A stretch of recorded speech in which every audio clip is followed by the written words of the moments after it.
君の中にある赤と青き線それらが結ばれるのは真の像 Assalamualaikum warahmatullahi wabarakatuh. Halo semuanya, perkenalkan kami dari kelompok 3. Pada kesempatan kali ini, kami akan menjelaskan mengenai teori legitimasi negara pada bab 9 buku ilmu negara. Sebelum itu, izinkan saya memperkenalkan anggota kelompok kami. Yang pertama ada Wijaya Kesuma, yang kedua ada saya sendiri yaitu Muhammad Rafi Falih, yang ketiga ada Imam Rafi Fadilah, yang keempat ada Dwiki Satrio Wicaksono, yang kelima ada Faza Afifah Sania, dan yang terakhir ada Sophia Residania Aulia. Pertama-tama saya akan menjelaskan mengenai teori legitimasi negara. Legitimasi atau keabsahan adalah keyakinan anggota-anggota masyarakat bahwa wewenang yang ada pada seseorang, kelompok, atau penguasa adalah wajar dan patut dihormati.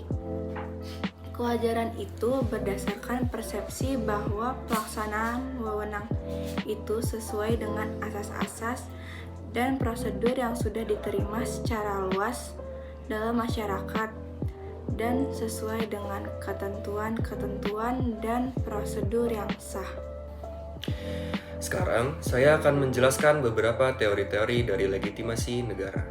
Yang pertama, teori legitimasi teologis. Legitimasi teologis diartikan bernegara dengan orientasi kepada Tuhan, atau berdirinya sebuah negara akibat dari kepanjangan tangan dari Tuhan.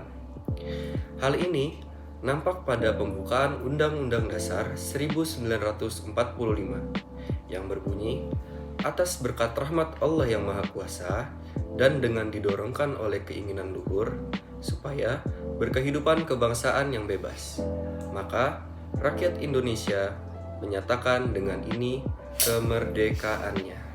Nah, di sini saya akan membawakan materi tentang teori legitimasi sosiologis. Legitimasi sosiologis atau lebih tepat paham sosiologis tentang mekanisme motivatif yang nyata membuat masyarakat atau menerima wewenang penguasa. Pemberian legitimasi sosiologis dari masyarakat kepada penguasa lebih dititik beratkan pada unsur kepercayaan bahwa penguasa akan melindungi hak-hak rakyat dan melaksanakan kewajibannya sebagai penguasa. Dari paham legitimasi sosiologis, dalam kenyataannya banyak ditemukan negara-negara gagal. Dalam artian negara gagal sebagai institusi yang mempunyai wewenang penuh dalam pemerintahan, telah gagal dalam memberikan kesejahteraan bagi seluruh rakyatnya. Yang ketiga ada legitimasi yuridis. Terdapat teori yang menyatakan bahwa kudeta yang berhasil dapat diakui sebagai penguasa yang sah selama dia mampu mempertahankan kekuasaannya. Yang berarti setiap penguasa memiliki hak pembenaran yuridis atas kekuasaannya. Legitimasi yuridis akan dihapuskan apabila telah terjadi perubahan bentuk pemerintah.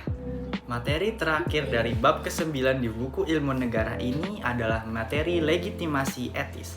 Materi legitimasi etis ini membahas tentang persoalan kepada keabsahan wewenang kekuasaan politik dari segi norma-norma moral.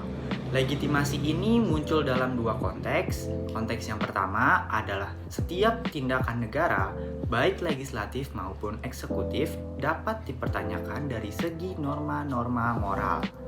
Konteks yang kedua, legitimasi etis yang menjadi pokok bahasan etika politik tidak menyangkut masing-masing kebijaksanaan dari kekuasaan politik, melainkan dasar dari kekuasaan politisi itu sendiri. Kesimpulan dari materi bab ke-9 atau teori legitimasi ini, kita bisa mengetahui apa-apa saja yang menjadi alasan masyarakat dapat menerima wewenang para pemimpin negara dan apa saja yang membuat masyarakat mengakui hal itu. Dalam bab ini juga kita dapat mengetahui bahwasanya terdapat beberapa alasan dari diterima dan diakuinya wewenang para pemimpin negara dalam menjalankan tugasnya. Terdapat juga hukum dan landasan yang mewajibkan masyarakat mengakui wewenang seorang pemimpin. Sekian dari kelompok kami, mohon maaf apabila ada kesalahan kata maupun perbuatan. Wassalamualaikum warahmatullahi wabarakatuh. Viva Justicia! Hukum jaya jaya jaya.